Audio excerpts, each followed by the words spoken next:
Yes, hello everyone. Welcome to week 7 of the Fantasy Wildcard DFS show. We're going to go through Sunday's main slate, and we're going to tell you how we think you can win some cash on that unbelievable UK exclusive Fantasy Game Day app. Last week, I'm sure, was the first week for many people getting involved. If you forgot for whatever reason and you're a new player, make sure you put in that promo code WILDC. You'll get a free entry. So you can listen to all of our advice and build 2 lineups. One of them completely for free using code WILDC. So, Kev, let's recap a little bit before we jump into this week. How'd you get on last week with your DFS action? Absolutely smashed it, Mags. I was £2.38 up. Basically, the top 79 players won at the position. I finished 76th and 77th, so I got so lucky to just creep in the money there. But quite a lot of great shouts on last week's show. Jordan Love and Jared Goff, free QB fraud on the slate. Chris Godwin, wide receiver 1. Terry McLaurin, wide receiver 3.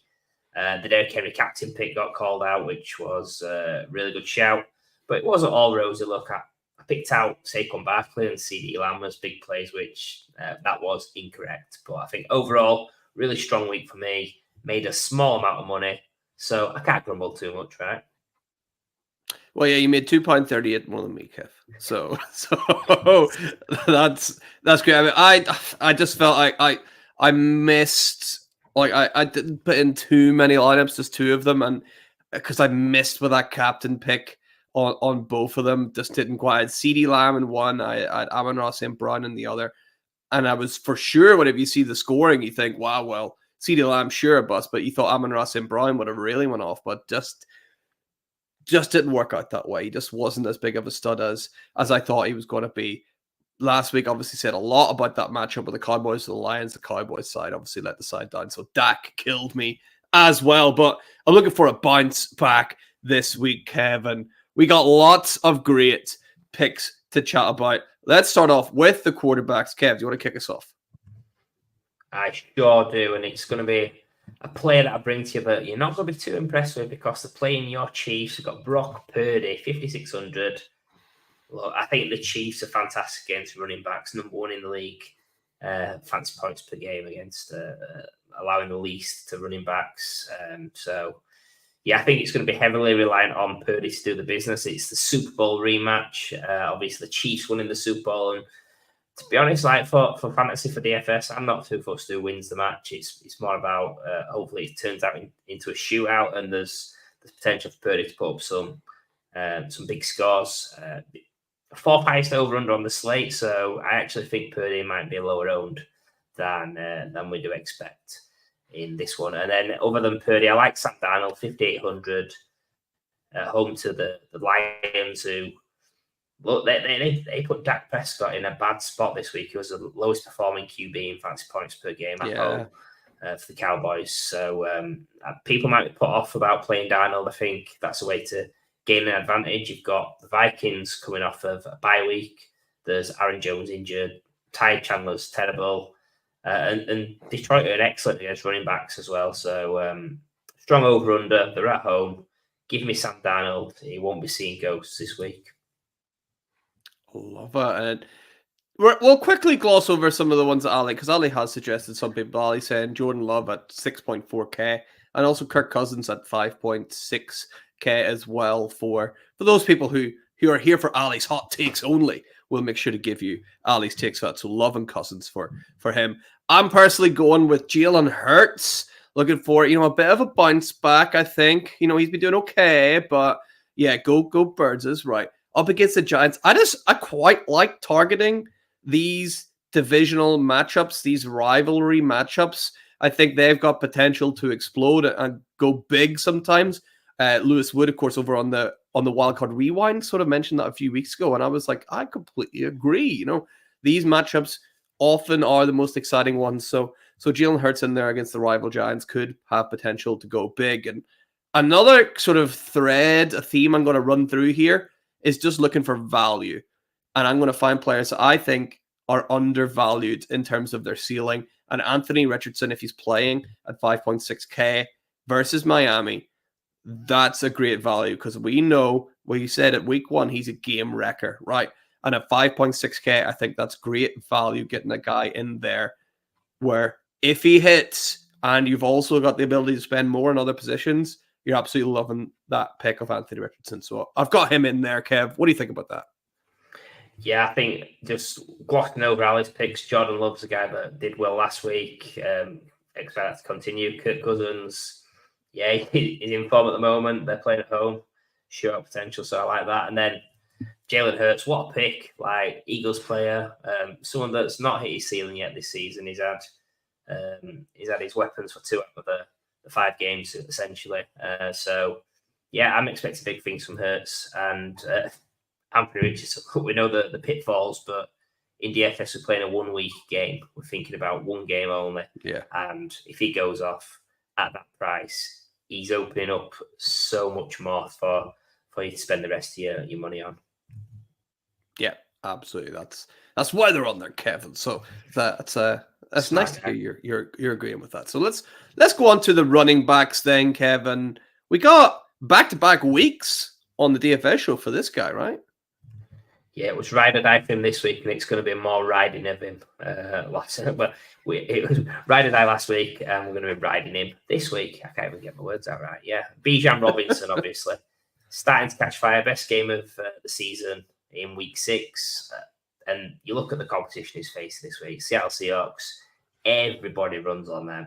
Isaac Brendo, Jordan Mason, Tyrone Tracy, the Detroit duo, over the last 3 weeks, just can doing whatever they want to him. So I think Bijan's the obvious choice at 6,000 as well, which is still absolute dirt cheap considering his weekly ceiling in that. And then I picked out Purdy earlier. I'm going to upset you even more, Ian. I was going to put Kyron Williams' name in my mouth. 7,200 is the most expensive play on the slate. They've got the Vegas Raiders at home.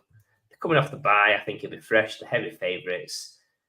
The Raiders just traded Devontae Adams, running back 65 points per game. So I'm expecting big things from Kyron Williams.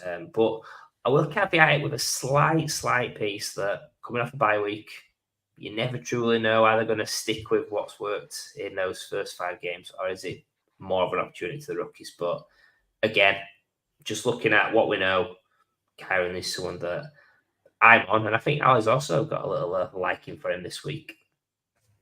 It seems like he does, yeah, Kev. He's picked Kyron Williams as well, even though he is the most expensive player there, fresh off a bye week. And, you know, I've always said with Kyron, as long as he's the hot hand there, then feel free to roll. I just think eventually if Blake Corum gets his nose in there, he could have the potential to overtake him. But Sean McVay rolls with a hot hand. That's Kyron Williams right now, so I've got no problem with putting him in my DFS lineups. And I think Ali's absolutely smashed it with the second pick. 4.6k for Raheem Mostert. Pretty good, right? Sneaky is right. I've gone for the other guy in here, who again, this thread of value, another game record. Devon Achan's only 5.6k. I know the Dolphins are down right now, but this is a guy that he just needs 3 carries. Like, he could take it to the house 3 times. He is that good. Like, he just eats up yards. So I think Achan's a guy that can come in and severely outscore that 5.6k. And the other one, I've kind of gone a little bit safer, Kareem Hunt at 5.4k. I think Hunt's the guy there in the Kansas City backfield. I think he's going to get involved a little bit more in the passing game as well. He's obviously coming in off the street. If anyone's seen Andy Reid saying Kareem Hunt spending his entire bye week in an ice bath, so he should be fit, fresh, and ready to go against San Francisco in that Super Bowl rematch. So, Kev, what do you think about Achan and Hunt there? Yeah, I really like Achan again. Well, both these players actually fit your brand, really, about shooting for ceiling, which is what you're looking for in DFS with Achan. And like I say, if he gets 12, 14 touches, that could be enough to really pay off his price. And then Kareem Hunt, a Chiefs player, but well worth the value here. The logic of the workload and sort of in a game where many players will go for your big names in there, your Mahomes, your Deebo Samuels, etc. Get Kareem Hunt in there. It's a way to get exposure to that game environment with a lot smaller price. the new competition. So yeah, smashed it, Max. Thank you very much, mate. So 2 out of 2 gone down. Now on to the third position. It's the wide receivers. Kev, who you taking here?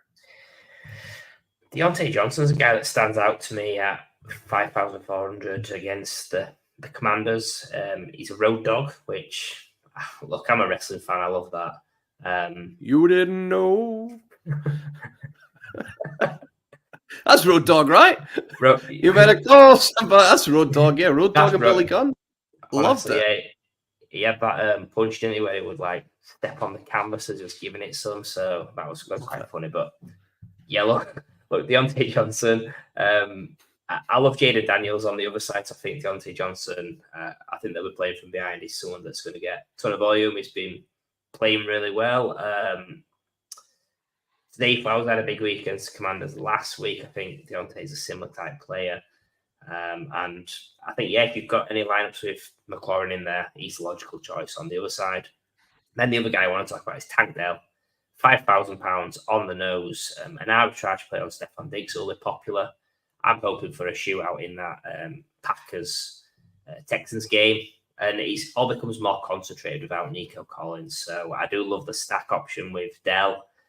Or just as a bring back option with Love and whoever you've got on the other side. And if you ain't down for that, we got 2 words for you, Kev, right? Suck it. And speaking of sucking, Ali, his picks were T. Higgins at 5.8k, and also he went for Tank Dell as well, so not too bad from Ali. I like the T. Higgins pick as well. Had it coming off a good week last week. I've gone for Justin Jefferson 6.6k versus Detroit. You liked the fact that Sam Darnold could come in there and do well. I think if Sam Darnold does well, almost certainly going to be Justin Jefferson at the other end of those passes. So I like Jefferson in that matchup at 6.6. Seems like a really good value there. And then, Kev, this thread I spoke about, Tyreek Hill's 5,000. Like, it's Tyreek Hill, right? I'm not going to say no to that value.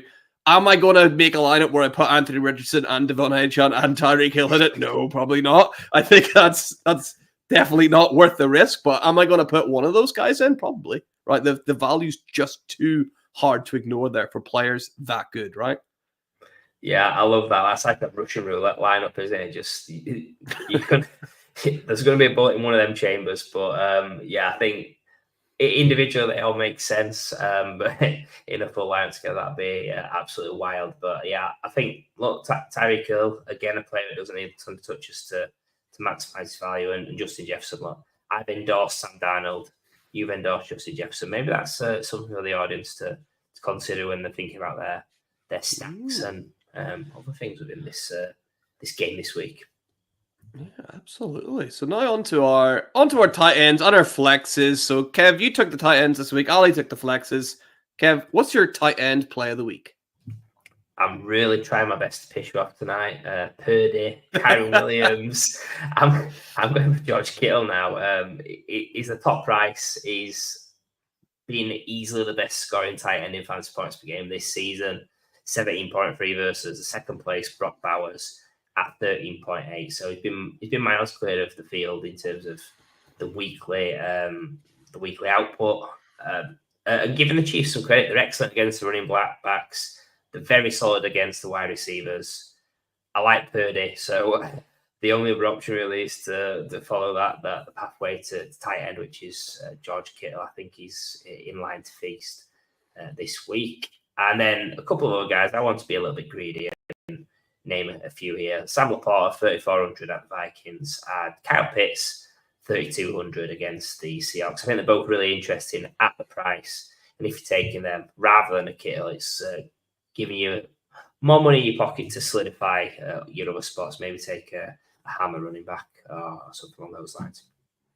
Yep, absolutely love those picks, apart from Kittle, who's obviously going to do absolutely nothing against the mighty Kansas City Chiefs. So the flex plays, Ali, this is more like Ali picking Travis Kelce as his flex play, 4,400. More on him later. Let's just say that.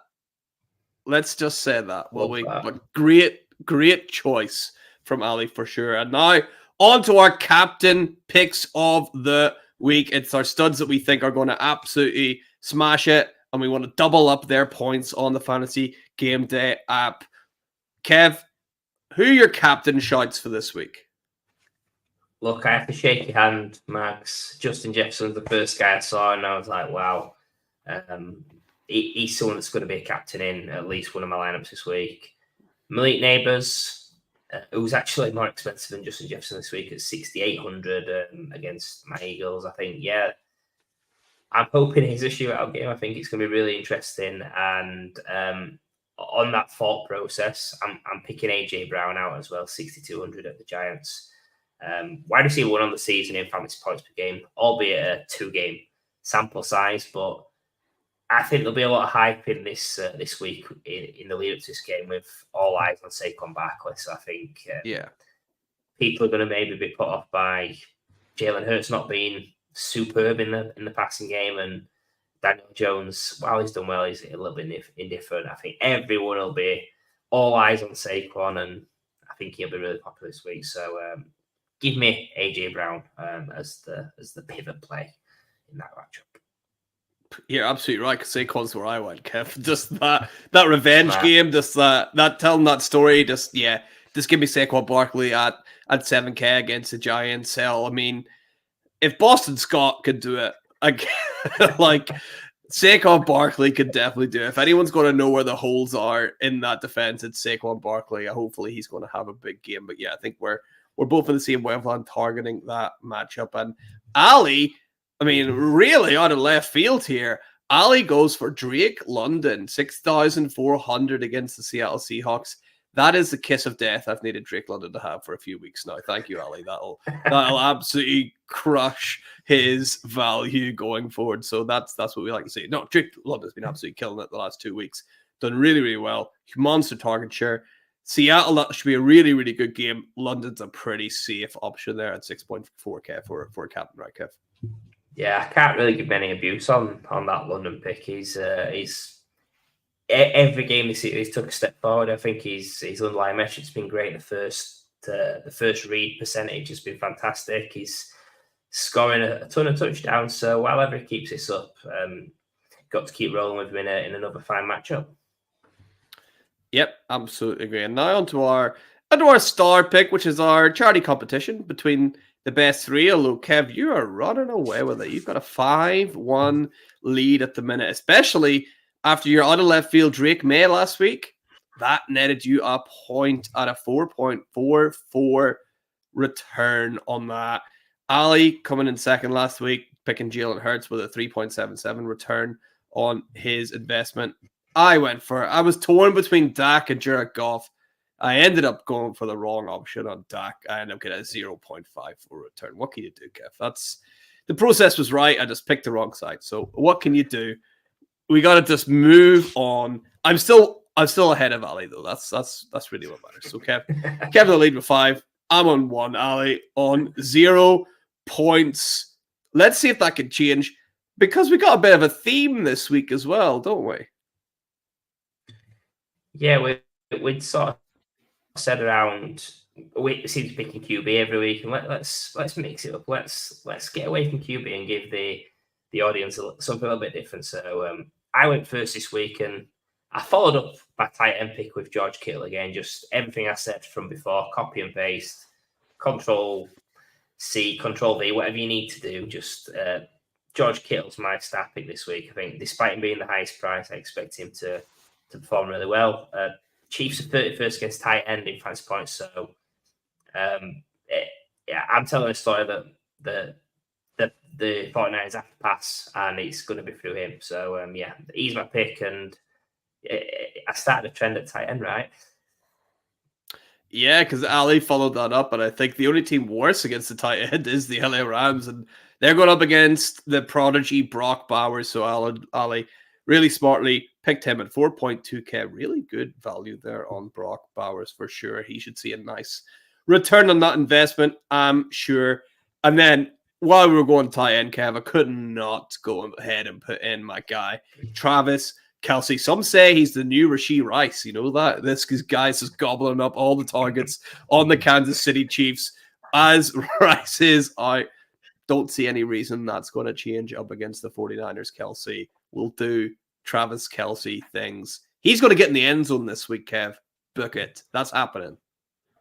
I love that. Yeah, I think Brock Bowers, I had to give Ali the layup with him being on 0 so far this season. So he's took my hint to guide him towards the Brock Bowers. And then Travis Kelsey, yeah, I mean, he's a guy that's really picked it up in the few games before the bye, and he's having to step up without any Rice in the Chiefs now. So, yeah, I think it's going to be a really tight contest this week for the Star Picks. Can't wait for it to begin. And also, we've got the head-to-head there, haven't we? We've got the Kittle-Kelsey in one matchup, so could be nervous sweats towards the end of that game, right? Absolutely. Well, I'll be sweating no matter what. Like that game's gonna be intense. So yeah, can't wait to see what happens there. And that brings us to the end of another amazing DFS show. Thank you so much for listening. If you are in the UK and you're going to go ahead and use the Fantasy Game Day app, make sure you're putting in the promo code WILDC for an entry for free. So WILDC for an entry for free on the Fantasy Game Day app. Hopefully those tips have helped you out. If you're not already, make sure you follow us over on the Fantasy Wildcard channel at Fantasy Wildcard over on Twitter, and of course Wildcard DFS as well. Thank you for watching.